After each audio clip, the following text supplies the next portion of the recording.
Hi everyone and welcome back to my channel. I hope you're all really well.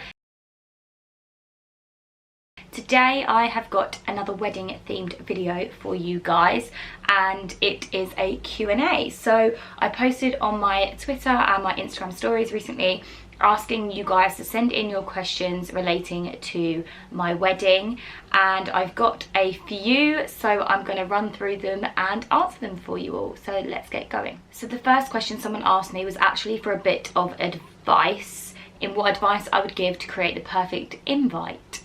So I don't know whether you can use Photoshop or not, but I designed my wedding invites. I actually went on to, I can't remember the name now, but a website where you can buy stock imagery. So I purchased a stock illustration of some cactuses, and yeah, I then kind of drew up the invite. I looked on Pinterest for loads and loads of inspiration on layouts and designs, and then I kind of just, it was a bit of trial and error really. I kind of did a lot of different designs, and then I kind of just ended up with one that I really liked. But I probably would say I designed like 5 different layouts to get to one that I really liked. There was just something a bit off with the ones to start with, but I do think it helps just to design a couple of different styles and themes. Pinterest again is amazing. Obviously the colours that I use for my invites were the colours of the wedding, so that's a good little idea that you can use.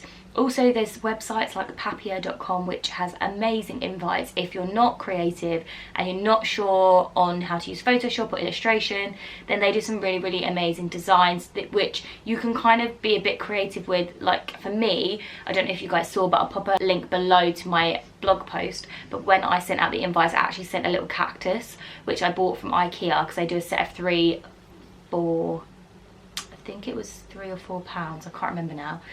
But yeah, we sent out the invite with a little kind of crocodile clip on a metal stick stuck in the cactus pot, and that was our invite. So you can kind of, if you're not sure on how to, the design aspect of an invite, just kind of buy like a really nice design, and then maybe you can like jazz it up a little bit and add a bit of creativeness a different way. So yeah, but Pinterest has so many ideas. My next question someone asked me was whether I'm writing my own vows, and if so, how do we collaborate together on creating them. We're not actually writing our own vows, we're gonna just use the traditional church wedding vows. However, we have picked a couple of readings. I know I've picked a reading for Robin, which is actually by Bob Marley, but I really like it, and I will actually read it out to you guys because I'm probably not going to get another chance to let you know what that is. So let me see if I can find it. So this is the reading. He's Not Perfect by Bob Marley. He's not perfect, you aren't either, and the two of you will never be perfect. But if he can make you laugh at least once, causes you to think twice, and if he admits to being human and making mistakes, hold on to him and give him the most you can. He isn't going to quote poetry, he's not thinking about you every moment, but he will give you a part of him that he knows you could break. Don't hurt him, don't change him, and don't expect for more than he can give. Don't analyse, smile when he makes you happy, yell when he makes you mad, and miss him when he's not there. Love hard when there is love to be had, because perfect guys don't exist, but there's always one guy that is perfect for you. And that is what I'm getting my friend to read out at the wedding, kind of from me to Robin. And then Robin is still picking his, so hopefully he'll pick one soon. And I don't know who's going to get to read out at the wedding, but yeah, it will kind of be from him to me. And then we've got 2 Bible readings as well. So my next question, somebody asked me, how did I know he was the one I want to spend the rest of my life with, and what kind of wedding did or do you want? So I don't really like talking about cringy stuff like this, so I'm going to keep it short and sweet. But yeah, I guess I don't know, we don't ever argue. We have little disagreements here and there, but then we can't be mad at each other for ages, because we'll just walk around the house like looking at each other like, and then we just laugh. So yeah, so we don't really argue. He makes me laugh.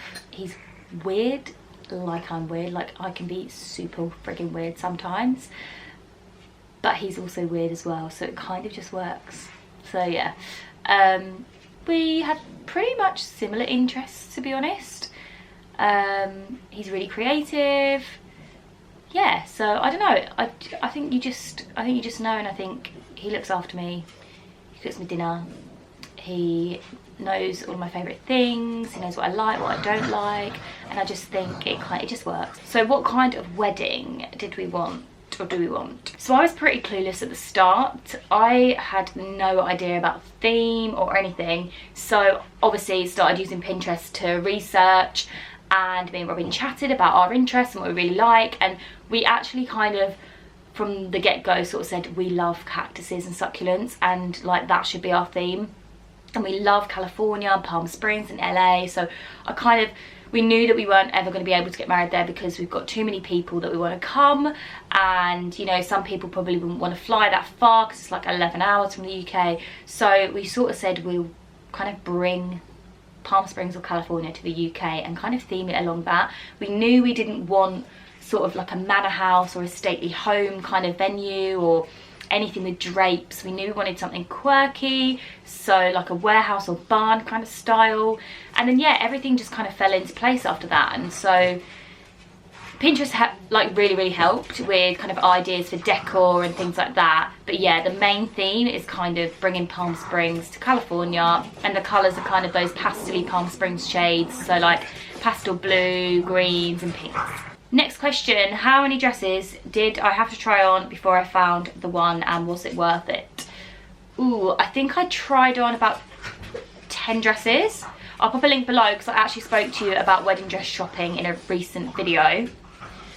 I didn't get that the one feeling, I'm not gonna lie. Like, I knew I wanted to try this dress on, and it was actually the last one I tried on, but I knew I wanted to try it on from seeing it on an Instagram video and on Instagram.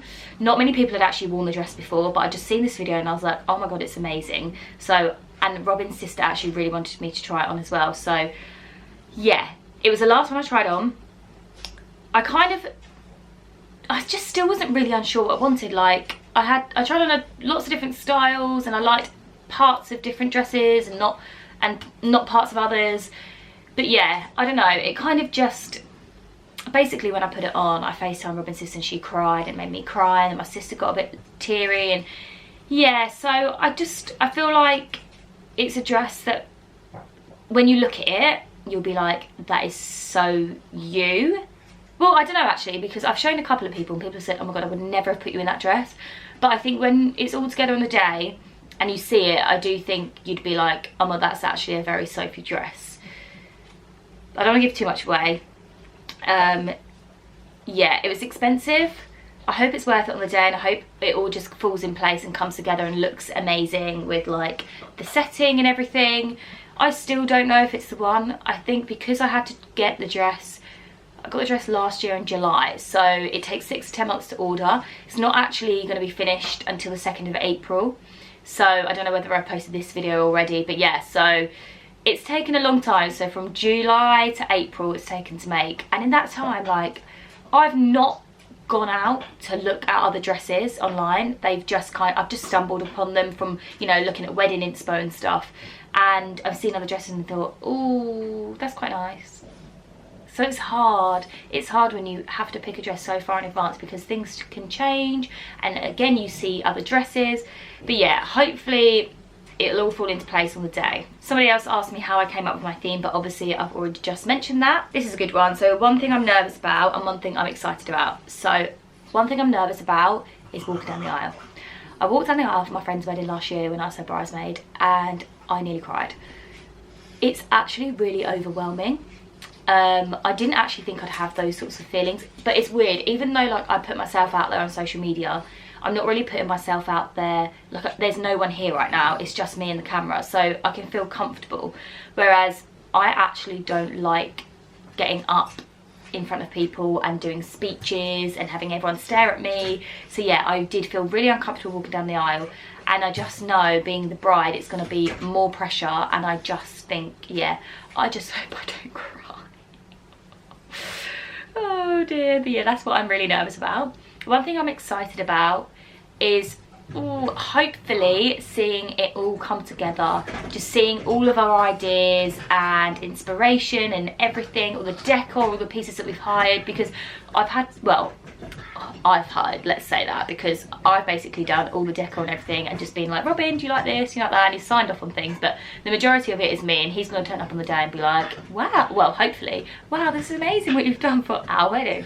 But yeah, one thing I'm excited about is hopefully seeing it all come together on the day and all of the ideas, because when you plan stuff, it's all just done in your brain and you can't see it, you can't picture it, it's really hard. So I've got lots of different ideas and decor pieces, and it's like, is it going to work? Who knows? So I'm excited to see whether it actually works on the day and just the whole day come together. So next question, what are you excited for most about married life? This is interesting, because obviously my friend got married last year and she said it just didn't really feel any different.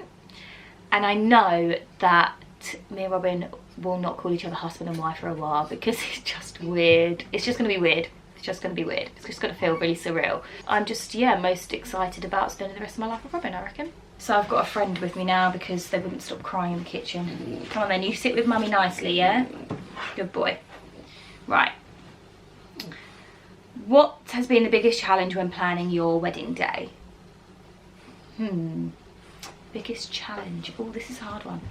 I reckon the biggest challenge has to be probably the decor. But actually, probably like what I just said, trying to plan the wedding all from your brain, from your mind, trying to be creative and figure out where things are going to go, what colour things are going to be, how many like props and, you know, like candles you need for the table, how many plants you need, because obviously like I don't have a wedding planner, so I'm doing it all by myself. So yeah, that's definitely been the biggest challenge, is trying to basically be a wedding planner, because I have no experience whatsoever in that area.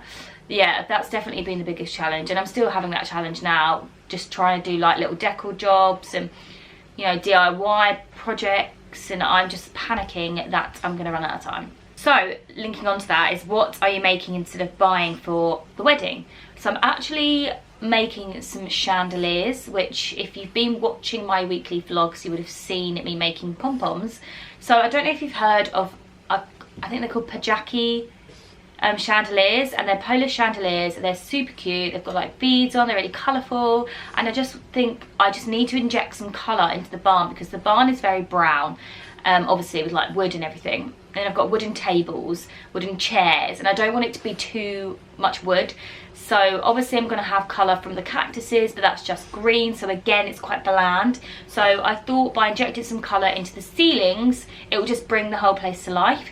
So yeah, I'm going to DIY some chandeliers with like faux ivy and like plants and flowers, and then pom-poms and beads. And so I need to go to Hobbycraft again and get some more supplies, but I've been making some pom-poms already. But yeah, so that's what I'm making, and I'm also, that's probably the biggest job that I'm making, and then the rest of it is just, I bought sort of glass vases, and I'm getting pineapples, and then I'm just going to spray paint them all gold. So it's just a lot of spray painting, and then yeah, my only DIY job really is the oh actually I'm doing a DIY donut board, forgot about that one. Yeah, I'm also doing that. So that's pretty much the only things that I'm making. So that pretty much rounds up my Q&A. I didn't get many questions, but if you do have any more, then please comment below. I'm happy to answer them, and maybe I can do another Q&A after the wedding, because then obviously I would have had the day and would have known kind of what went wrong and what went right and different things. So, and then you'll see my dress and everything, and I can actually go into more detail about things. But yeah, thanks so much for watching. I hope you enjoyed this little Q&A video, and don't forget to subscribe, and I will see you in my next one. Peace out.